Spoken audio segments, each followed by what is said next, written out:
Oi, meu nome é Marília, eu tenho 27 anos, moro no Espírito Santo e eu resolvi gravar esse vídeo porque eu acho que quando a gente passa por coisas que marcam a nossa vida, coisas que não queremos que outras pessoas passem, que não desejamos a ninguém mesmo, a nossa maior obrigação é de alguma forma orientar, de alguma forma tentar fazer algo para poder mudar as coisas, para que não volte a ocorrer com outras pessoas o que aconteceu comigo. A minha história é bem longa, mas o que eu quero mais deixar nesse vídeo é a minha última experiência. Meu maior sonho é ser mãe. Na realidade, ser mãe não. Meu maior sonho é ser mãe de um filho vivo. Porque mãe eu sou. Não de um, mas de 5 que infelizmente não estão comigo. O que muitas pessoas não entendem é que mães de anjo são mães e precisam de acolhimento e precisam ser respeitadas como mãe. O amor por um filho não começa a partir do momento que você tem ele nos braços vivo. O amor por um filho começa quando você pega o positivo. Muitas vezes, para tentantes, para mães, para mulheres que querem demais ser mãe, às vezes começam até antes do positivo, quando você começa a achar que você está grávida. E esse amor é incondicional. Nós somos capazes de fazer qualquer coisa para que essas crianças venham ao mundo. E quando isso não acontece, quando perdemos uma criança durante a gestação, seja com quantas semanas que seja, as pessoas acham que simplesmente é um feto, é algo sem sentido, algo que você não tem amor, algo que você não precisa ter um cuidado, porque simplesmente não era uma criança. Você não carregou, você não amamentou, você não cuidou, então por que sofrer? Ainda mais quando você tem menos de 40 anos, porque a primeira coisa que se fala é: nossa, você é tão nova, você ainda pode ter outros filhos. É a primeira coisa que as pessoas falam. E as pessoas não imaginam o quanto isso machuca. Porque perder um filho, seja com qual idade gestacional, seja com quantos anos for, é uma dor que só quem perde sabe. E além dessa dor de mãe de anjo, o que mais hoje tem me machucado é a falta de humanidade médica. Eu passei por um procedimento agora há 20 e alguns dias e eu não consigo me conformar. Eu não consigo ver como uma coisa natural. Como eu já disse, eu perdi 5 bebês, 5 crianças. E eu tenho incompetência istmo-cervical, que para quem não conhece, o meu útero ele não aguenta o peso do bebê. Então, com poucas semanas, ele já começa a abrir como se estivesse na hora do parto. E eu preciso de repouso absoluto desde o começo da gestação, de uma cerclagem, que são pontos dados no colo do útero, com 12 semanas, para tentar segurar a gestação, e repouso absoluto. Eu descobri que eu tenho incompetência istmo-cervical na 3ª gestação. E foi feito todo esse procedimento, foi feito repouso, foi feito cerclagem, foi feito tudo isso para tentar segurar. Mas infelizmente não deu certo. E nessa última gestação, Nós já sabíamos de todo o risco, mas eu e meu esposo nós queríamos tentar novamente. E fizemos tudo certinho, com acompanhamento médico certinho, repouso. Desde que eu peguei o positivo, eu já fiquei de repouso. Mesmo antes do médico mandar ficar em repouso, eu já fiquei. Com 12 semanas, 12 semanas e 3 dias, nós fizemos a cerclagem e continuei em repouso, saindo de casa apenas para consulta médica mesmo e exames. Só mesmo eu me levantava para tomar banho, necessidades zoológicas, só essas coisas mesmo. Fora isso, foi repouso 5 meses em cima da cama. E quando eu tava com 18 semanas e 6 dias,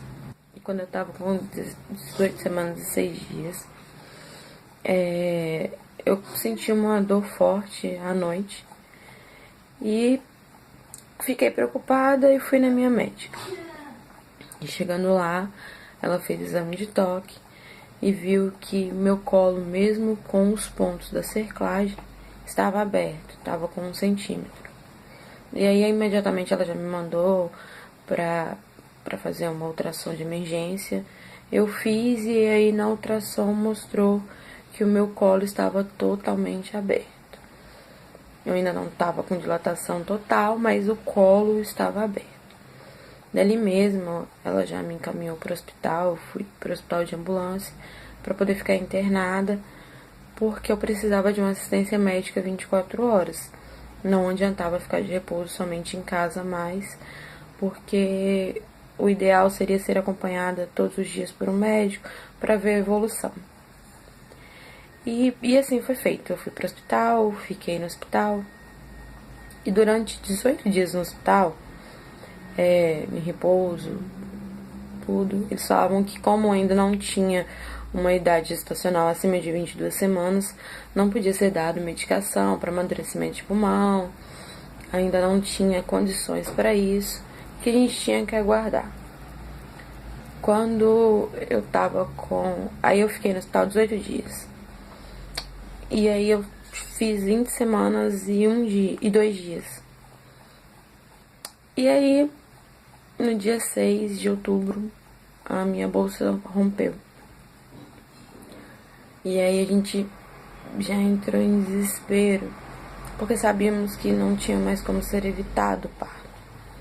Nós conversamos com o médico na sexta-feira e ele nos informou que não teria como ser feita uma cesariana, porque apesar da perda de líquido, pela idade gestacional não poderia ser feita cesariana, porque eu corria risco de vida e eles não podem fazer.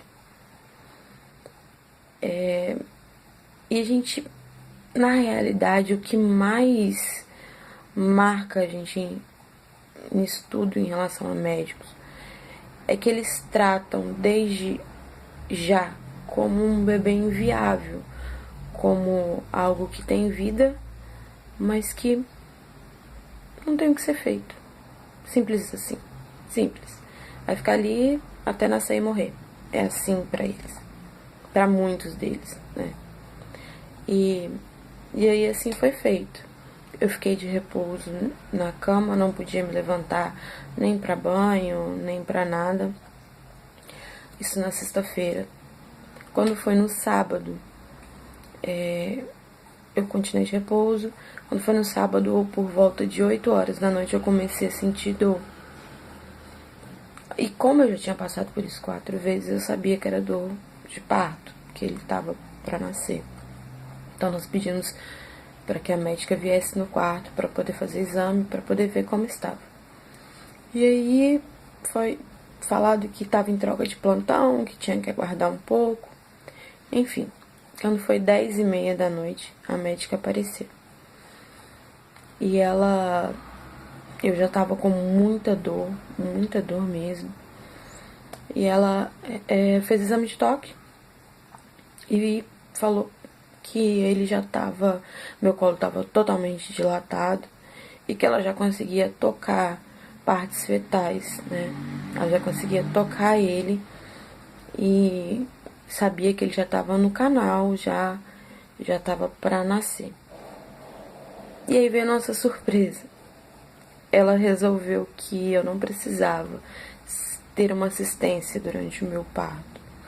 Ela disse que não precisava me levar para a sala de parto, que ali mesmo onde eu estava, eu poderia vir a, como diz ela, a expelir aquela criança, aquele feto, como dizia ela, e que eu não precisava da ajuda dela para nada, e que eu poderia ficar ali, eu e meu esposo mesmo. E nós questionamos, como assim, mas não vai tentar ser feito nada? E ela falava que não tinha o que ser feito, que ele estava com batimento cardíaco, tudo, mas que como ele tinha menos de 500 gramas, não tinha o que ser feito por ele quando ele nascesse, que ele não iria sobreviver. E nós falamos novamente que tinha 12 dias a minha última ultrassom, e que na última ultrassom ele estava com 285 gramas, então não tinha como saber com quantas gramas ele estava, então o ideal seria ser feito o parto logo, para que ele tentasse ter qualquer chance de sobrevivência quando nascesse. E ela falava a todo momento que não, que ele não iria sobreviver de forma alguma, que ela ia sair, ia fazer as coisas dela, ia fazer um outro parto, uma cesariana, e que depois ela voltava para me ver. E isso eu já estava com muita dor. Isso era 10h30 da noite. A dor foi aumentando, aumentando. Eu sentia ele mexer desesperadamente dentro da minha barriga. Eu sentia ele desesperado para nascer. Porém, como eu estava no quarto só eu e meu esposo, eu não conseguia ter ele. Sozinha, sem assistência de médico, sem nada, desesperada, pensando como que seria se ele nascesse ali e não tivesse um médico para poder ajudar, não tivesse alguém para poder socorrer, porque não importava para mim o que ela dizia. Enquanto ele tivesse batimento cardíaco, ele estava vivo e para mim havia esperança. E não, ela dizia que não. Eu fiquei horas e horas e horas gritando, implorando a ajuda dela. E ela, quando vinha, quando as enfermeiras não aguentavam mais me escutar gritar, que ela vinha, ela olhava e falava: o que você quer? Não adianta. Não adianta ficar mandando me chamar, não nasceu ainda. E eu não tenho o que fazer. Não precisa de sala de parto, eu não preciso ficar aqui. E aí meu esposo falou: mas e aí quando nascer, o que a gente faz? Quando nascer vocês mandam me chamar, e aí eu vou vir, vou pegar ele, vou sentir se ele tem mais de 500 gramas. E caso ele tenha mais de 500 gramas, eu vou chamar a enfermeira e ela vai levar ele para o TIM. E vão tentar fazer alguma coisa. E na hora eu falei: como assim? Mas ele vai sair, ela vai sair com ele pelo corredor, nas mãos, sem oxigênio, sem estar entubado, correndo risco de pegar uma bactéria, alguma coisa, sem uma pediatra aqui o tempo inteiro. Como assim? Como que eu vou fazer isso aqui sozinha? E ela falou que... Ela parou na beirada da minha cama e falou comigo assim: olha, o que você precisa entender é que o seu bebê é inviável. O seu bebê não tem chance nenhuma de sobrevivência. E vocês precisam entender isso. Aí nós falamos que tudo bem, que para eles não tinha chance, mas que na nossa cabeça não era impossível ele sobreviver, que nós tínhamos fé, que poderia ser que fosse da vontade de Deus que ele sobrevivesse. E que nós queríamos toda uma equipe da pediatria pronta para receber ele, mesmo que não desse certo. Nós queríamos que ele fosse tratado como um bebê normal, como um bebê que está vivo e como um bebê que tem direito à assistência médica. E ela disse que não teria que ser feito.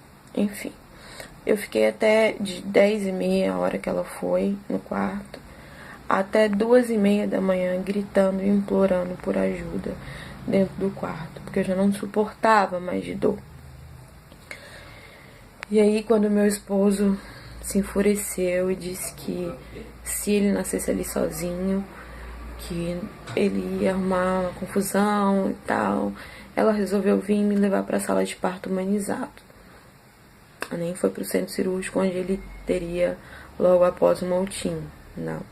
Ela me levou para o parto humanizado. E aí, chegando lá, com menos de 5 minutos, veio a primeira contração e ele saiu uma parte. E eu lembro dela dizer que ele ainda tinha batimento cardíaco. As enfermeiras perguntando, e aí? E ela falou, tem BCF, tem batimento cardíaco. Nessa hora, entrou a pediatra, esfregando os olhos. Ela estava dormindo e falando assim, gente, por que não mandaram me chamar? Eu nem sabia que estava tendo parto de prematuro. O que está acontecendo? Eu não tô sabendo de nada, ninguém mandou me avisar, só agora que me falaram que tinha uma moça ganhando neném e que era prematuro. E aí? E aí nessa hora ele terminou de nascer e aí a pediatra pegou, mas como ele já estava em sofrimento há mais de 4 horas por causa do parto, que tinha sido demorado para ser feito, ela já não teve como fazer nada por ele. E aí ela tentou, colocou ele lá numa outra mesa e logo depois ela já falou comigo, olha mãe, não tem o que ser feito, seu bebê morreu. E aí ela perguntou se eu queria ver, se eu queria pegar. E eu peguei ele nos braços. Ele era bem grande.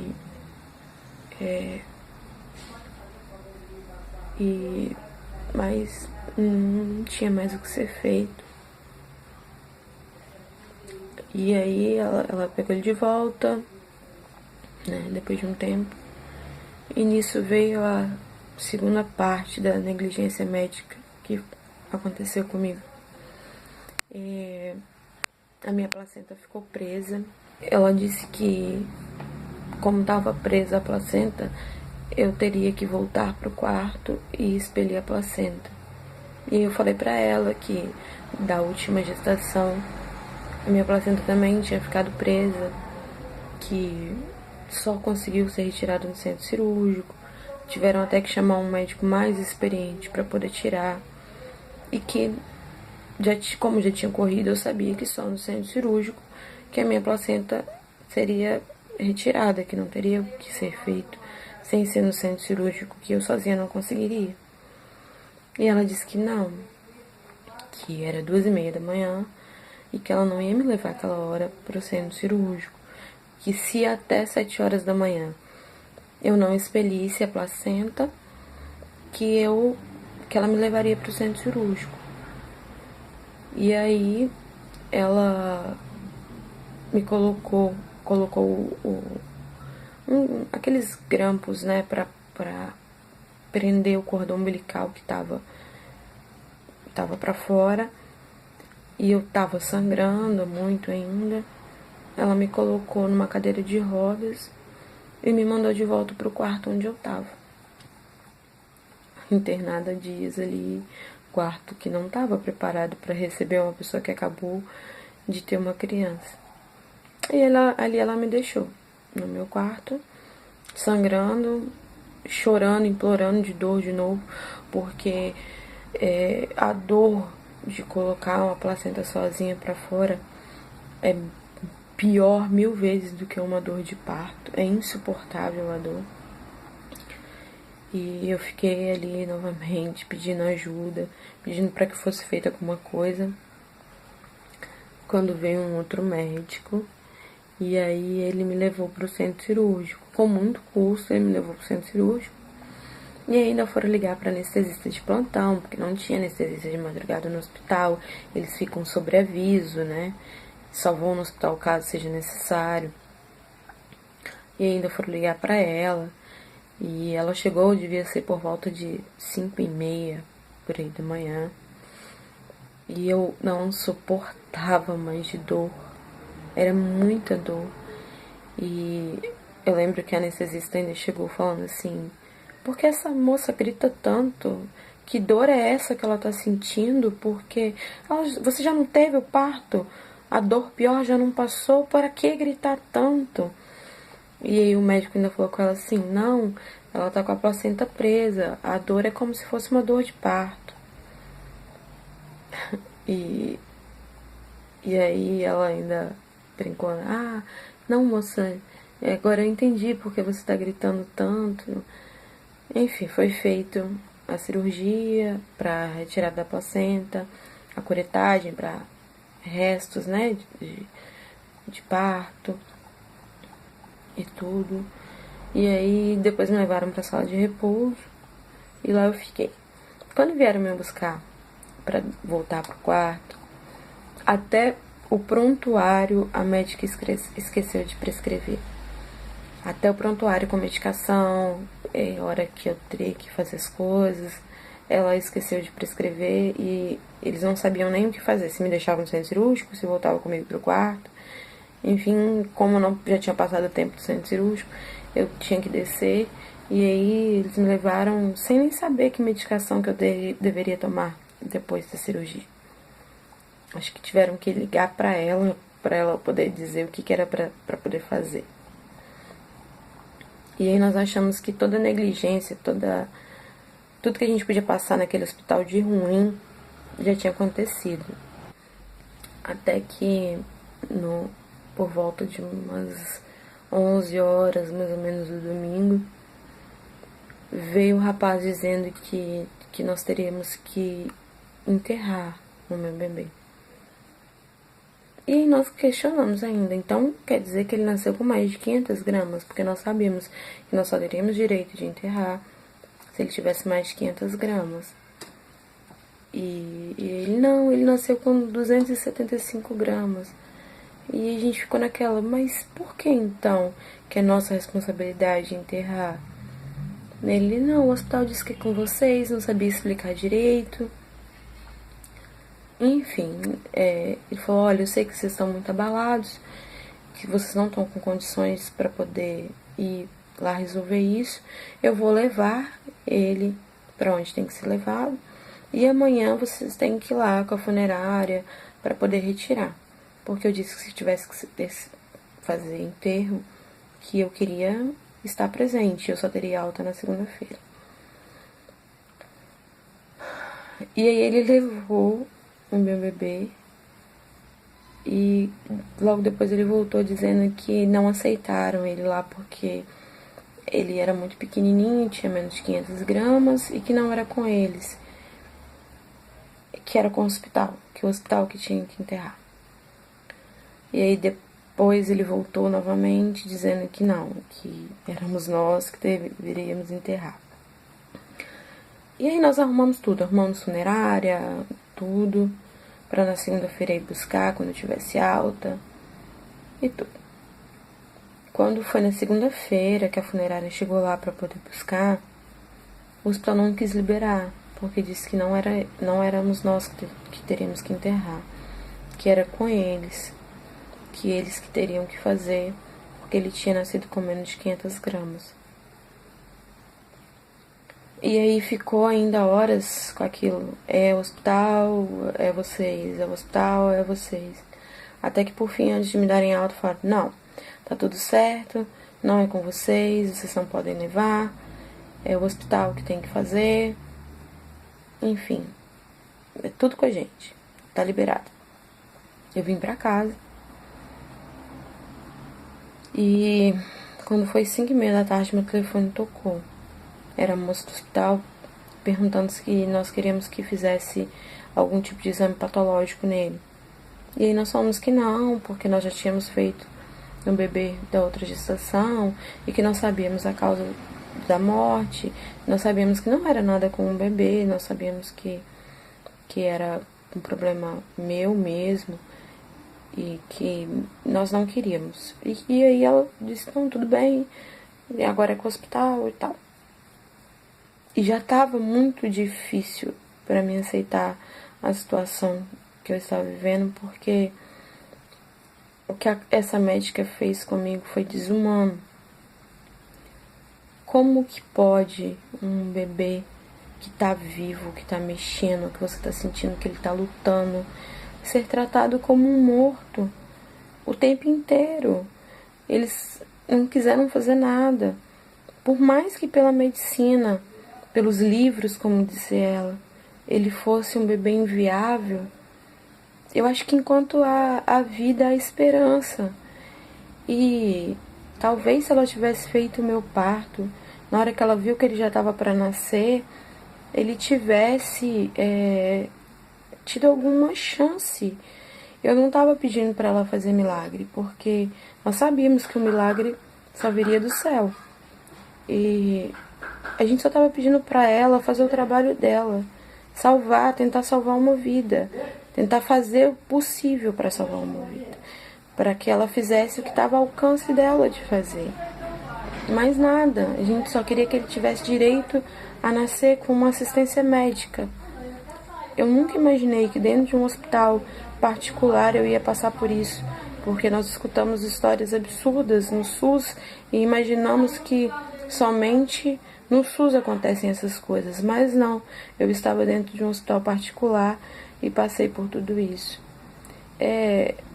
Existem casos de bebês que nasceram com menos peso do que ele e sobreviveram. Então eu acho que deveria ter sido feito o possível. A obrigação dela se o hospital não tem estrutura para receber um bebê prematuro, não tem equipamento para receber um bebê prematuro, então que não seja um hospital de maternidade. Porque, como aconteceu comigo, eu conheço vários outros casos de bebês até maiores que o meu nesse mesmo hospital. Fiquei sabendo agora, né, há pouco tempo, de bebês até maiores que o meu que não tiveram também chance lá porque simplesmente os médicos acham, não é viável. Quem são eles para dizer que é viável ou não?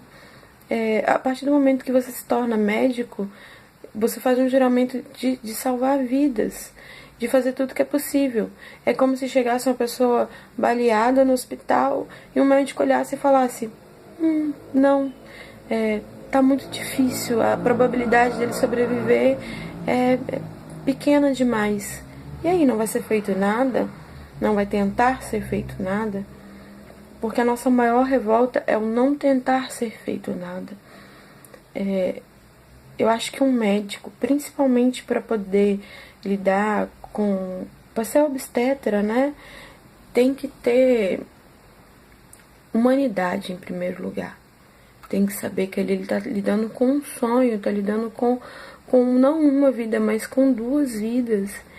E é uma vida que depende totalmente dele, que não tem como esperar, não tem como não ser feito nada.